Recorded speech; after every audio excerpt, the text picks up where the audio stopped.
Voici 6 conseils pour réussir tes photos de portrait en studio. Tu sauras tout ce qu'il faut savoir pour choisir ton équipement, tes réglages, comment créer une bonne dynamique pour la séance photo, comment faire poser ton modèle et encore plein d'autres conseils pour réussir ton premier shooting, tout comme ta 20e séance photo. Hello, c'est Benoît avec ShootUp Pro et reste jusqu'au bout car on commence avec la partie matérielle et technique et ensuite je te montre comment faire poser ton modèle et passer de cette photo à cette photo. Et c'est parti, on commence tout de suite avec le premier conseil, le choix du matériel. Pour commencer, on parle appareil photo. Et aujourd'hui en 2023, tous les appareils photo vont faire l'affaire. Peu importe la marque, peu importe la gamme, les seuls trucs dont tu as besoin, c'est un appareil qui puisse se mettre en mode manuel et d'avoir une griffe de flash disponible sur ton appareil. Car on va en avoir besoin dans la suite. Ensuite, quel objectif? Ici, il va falloir faire attention à une chose, c'est la déformation du visage par l'objectif. En gros, pour des portraits, il est recommandé d'avoir des focales entre 70 et 100 mm pour un cadrage du visage du modèle. Avec des focales plus courtes, on risque de déformer le visage de notre modèle et avec une focale plus longue, on va lui aplatir le visage. Donc le repère que je garde en tête, c'est de choisir des focales entre 70 et 100 mm. Une des grosses recommandations dont on parle tout le temps, c'est l'objectif 85 mm qui est top pour des portraits. De mon côté, j'aime bien travailler avec un 24-70 car je vais pouvoir avoir plus de cadrage disponible en dézoomant. Par exemple, si je veux prendre une photo à la taille, je pourrais être à 50 mm et une photo complète, je pourrais être à 24 mm. Et dans ces cas, ça fonctionne de choisir ces focales car je vais avoir un cadrage plus large. 24 mm n'est pas recommandé si on est complètement collé à notre sujet. Ensuite, pour éclairer notre modèle, on va travailler avec un ou plusieurs flashs. Pour commencer, un flash suffira très bien. C'est si tu veux créer des scénarios de lumière un petit peu plus complexes qu'on pourra choisir plusieurs lumières. Je préfère travailler avec des flashs de studio plutôt que des flashs Cobra pour plusieurs raisons. Les flashs de studio sont plus puissants, j'aime bien shooter aussi en extérieur donc 500 watts minimum vont être nécessaires. On va pouvoir utiliser des diffuseurs de lumière de grande taille et on aura besoin de beaucoup de puissance de flash pour passer à travers toutes les couches de diffusion. Ensuite, le temps de recharge des flashs de studio va être beaucoup plus rapide, c'est le temps entre deux éclairs de flash. Et pour avoir une lumière plus travaillée, je préfère déporter mon flash et l'avoir sur un pied à côté de moi et on reparle de la position du flash plus tard dans la vidéo. C'est tout à fait possible de prendre des photos avec un flash Cobra, mais tu vas plus rapidement atteindre ses limites. De mon côté, j'utilise actuellement un flash Profoto B1 et j'avais commencé avec des flashs Elinchrom BRX 500. Pour les diffuseurs, j'ai une préférence pour les grands diffuseurs qui vont vraiment adoucir la lumière et je préfère les diffuseurs ronds qui créeront un reflet dans les yeux de notre modèle d'une forme ronde, alors qu'un diffuseur rectangulaire créera un reflet rectangulaire. Le diffuseur que j'utilise dans 80% des cas, c'est l'Octabox 100 cm de chez Elinchrom. Je la trouve plus pratique à monter et replier que les diffuseurs Profoto, et sinon, quand je suis en extérieur et qu'il risque d'y avoir du vent, je prends la version plus petite, le Profoto OCF Bolboté. Et pour déclencher le flash, j'utilise la télécommande Profoto qui se connecte sur l'appareil photo. Pour porter le pied, j'utilise un pied de studio hyper solide, c'est les 6 stands de la marque Avenger. C'est cher, mais vu le prix du flash, je préfère avoir un pied plutôt robuste. Et dernier point matos important, c'est le fond de studio et la structure. J'utilise le kit Manfrotto Lighting Kit support de fond, et pour les fonds, j'utilise des rouleaux de papier couleur qu'on peut trouver chez à peu près tous les vendeurs photo. Voilà pour la liste au Père Noël. Ça fait beaucoup de matos, mais au moins on est paré. On va maintenant voir comment bien utiliser tout ce matériel, c'est le deuxième conseil, les réglages. Ici, comme on va être dans une situation de lumière contrôlée, on va tout mettre en mode manuel. Donc, appareil photo, mode manuel. Balance des blancs, mode manuel là aussi, à 5500 degrés Kelvin. Pourquoi ? Parce que c'est la température de couleur du jour et c'est aussi la température de couleur des flashs. Et pourquoi la balance des blancs en mode manuel, tu me diras, c'est une excellente question. C'est le meilleur moyen de s'assurer que les couleurs vont être cohérentes tout au long de la séance photo, ce qui va nous économiser beaucoup de temps en post-production. Ensuite, pour les réglages d'exposition, j'aime bien démarrer avec ces réglages et ensuite j'affine en fonction de ce dont j'ai besoin. Mon point de départ, c'est je mets les ISO à 100. Pour l'ouverture de l'objectif, je vais me mettre à f5.6. Je choisis cette ouverture plutôt qu'une grande ouverture à f2.8 car avec une grande ouverture comme cela, je trouve que je perds trop rapidement le bout du nez de mon sujet ou les oreilles qui vont être hors de la zone de focus si je fais mon focus sur les yeux du modèle. Et enfin, comme temps de pause, je démarre à 1 160e de seconde. Pour les réglages du flash, je vais me mettre là aussi en mode manuel, mais si tu as une fonction TTL, voici une petite astuce. Pour les premières photos, je laisse mon flash en mode TTL, car une fois que j'ai fait mes réglages d'appareil photo, le flash va calculer la puissance nécessaire en fonction de ces réglages, et quand je vois que c'est ok, je peux repasser en mode manuel. Et voilà pour la partie réglage. Ensuite, on passe au troisième conseil, faire les recherches en avance pour les poses. Est-ce que tu as déjà fait une séance photo? Tout se passe super bien, et le modèle te demande d'un coup, je fais quoi maintenant? Et là, panique. Comme j'étais concentré dans ma séance, impossible de me remettre en mode j'imagine de nouvelles pauses. Et comment régler ce problème? En se préparant avant la séance. J'aime bien me faire des fiches de pause que j'utilise d'une séance à l'autre. Je peux soit les avoir sur mon téléphone, soit carrément les imprimer. Et c'est ce qui est top en ayant ces poses à disposition. Je peux les montrer à mon modèle pour lui donner des directions. Et c'est souvent beaucoup plus facile que de lui faire de grandes explications. Voici quelques photographes que je regarde pour chercher mon inspiration.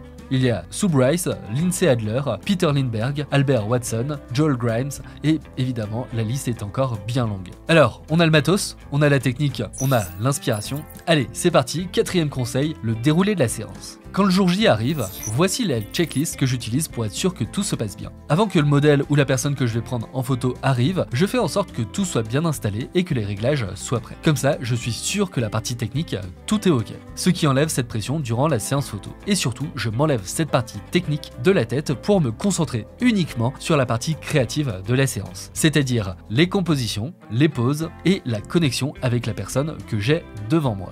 Et on rentre dans le détail de l'installation du studio juste après. Ensuite, quand le modèle arrive, on ne va pas commencer tout de suite. C'est comme au sport, on a besoin d'un peu d'échauffement. Et il faut qu'on arrive à se mettre dans le bon état d'esprit pour la séance. Du coup, j'aime bien discuter avec la personne. Si c'est sa première séance photo, je lui explique comment on va avancer. Je demande comment les photos vont être utilisées, ce qui va me guider aussi et me donner des directions à prendre. J'explique ce que je veux obtenir comme résultat. Je lui montre les propositions de pose que j'ai préparées. Et en gros, on prend 10 minutes pour faire le brief. Et ça, même si on a déjà parlé de tout ça au téléphone avant. En prenant ce moment avant de démarrer, ça permet de se poser et de connecter. Et une fois que c'est bon, c'est parti, on lance la séance. Et je t'explique comment faire poser le modèle juste après le 5e conseil, l'installation du studio. Voici un petit dessin pour te montrer comment j'installe le studio. Tu vas avoir le fond du studio qui sera derrière le modèle. Pour les scénarios de lumière, mon point de départ c'est toujours une lumière à 45 degrés de mon modèle. Si c'est un portrait simple, j'utilise souvent un seul flash. Et comment je vais savoir à quelle distance placer mon flash? Ça, c'est hyper simple. Pour un portrait, je veux une lumière douce, ce qui va mettre en avant le visage de mon modèle. Et pour avoir une lumière douce, voilà la règle.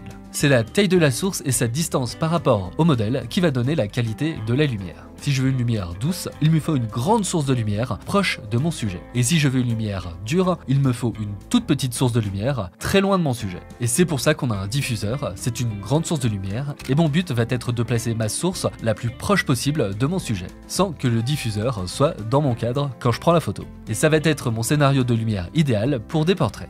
Une astuce que j'utilise aussi tout le temps, c'est de décaler ma lumière et de faire pivoter mon flash pour qu'il ne se dirige pas directement sur mon modèle.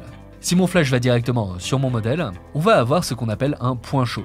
Si tu regardes au milieu du diffuseur, tu vois que le centre est beaucoup plus lumineux que tout le pourtour, ce qui va créer trop de contraste sur le visage du modèle. Donc pour éviter cela, je décale mon flash pour que ce soit la lumière qui glisse sur le côté du diffuseur qui éclaire le visage de mon modèle. Ce qui va énormément adoucir la lumière sur le visage et je trouve le rendu bien meilleur. Ensuite, si je vois que le côté opposé à la lumière est un peu trop sombre, j'ajouterai un réflecteur blanc pour faire rebondir la lumière et rehausser la luminosité du côté sombre du visage. Et voilà, le studio est installé pour des portraits avec une source de lumière. Donc ce scénario, c'est le premier scénario qu'on peut apprendre et ensuite il existe des centaines d'autres possibilités. On peut ajouter des lumières, changer les positions des lumières, les couleurs et ainsi de suite. C'est la partie marrante car les possibilités sont infinies. Ensuite, on arrive à la partie qui pose souvent beaucoup de problèmes, c'est le 6e conseil, comment faire poser un ou une modèle. Si on ne sait pas par où commencer, c'est vrai que c'est assez intimidant. Et c'est pourquoi j'aime bien travailler avec un process en 3 étapes. D'abord, je travaille la posture globale, ensuite, je pose les mains, et ensuite, on travaille les expressions du visage. Quand on fait poser notre modèle, on construit les poses ensemble et petit à petit. Si tu as un modèle professionnel, c'est top car il ou elle va très vite comprendre ce que tu lui demandes et saura comment travailler son corps. Mais si tu es avec un modèle qui n'a jamais fait de shooting ou qui n'a pas l'habitude, tout faire en même temps, ça va faire beaucoup. Et c'est pourquoi on va décomposer les poses. Donc, on commence par la posture globale, car c'est le plus facile à maîtriser, et on finit avec les expressions du visage qui vont être la touche finale. En fonction des poses que tu as trouvées, tu vas pouvoir guider ton modèle pour qu'il ou elle prenne les bonnes poses. À ce moment-là, j'aime bien prendre une photo pour que le modèle voit le rendu visuel de ce qu'il fait. Ensuite, on recommence jusqu'à obtenir la pose qu'on voulait. Ensuite, je fais particulièrement attention à la position des mains si on les voit dans le cadre. Car après les expressions du visage, la partie qui est la plus expressive, je trouve, ce sont les mains. Si elles semblent rigides, la photo semble rigide. Si elles ne sont pas placées de manière naturelle, la photo ne semblera pas naturelle. Si les mains ont une expression qui ne colle pas avec l'expression du visage, alors toute la photo sera bancale. Par exemple, un point fermé avec un grand sourire, ça ne colle pas. Donc il faut faire très attention à la position des mains. Pareil ici, je montre bien le résultat en photo à mon modèle pour qu'il comprenne comment poser ses mains et le rendu que ça donne. Donc posture c'est ok, les mains c'est ok, et maintenant il reste les expressions du visage. Globalement, si tu dis souris à ton modèle, ça peut bien se passer ou un petit peu moins bien. Donc on va voir comment faire. Il y a 3 éléments du visage auxquels je prête attention pour les expressions. Évidemment, le sourire, mais aussi les sourcils et surtout les yeux. C'est la combinaison de ces 3 éléments du visage qui constitue la majorité de nos expressions. Et c'est pourquoi il faut y faire bien attention.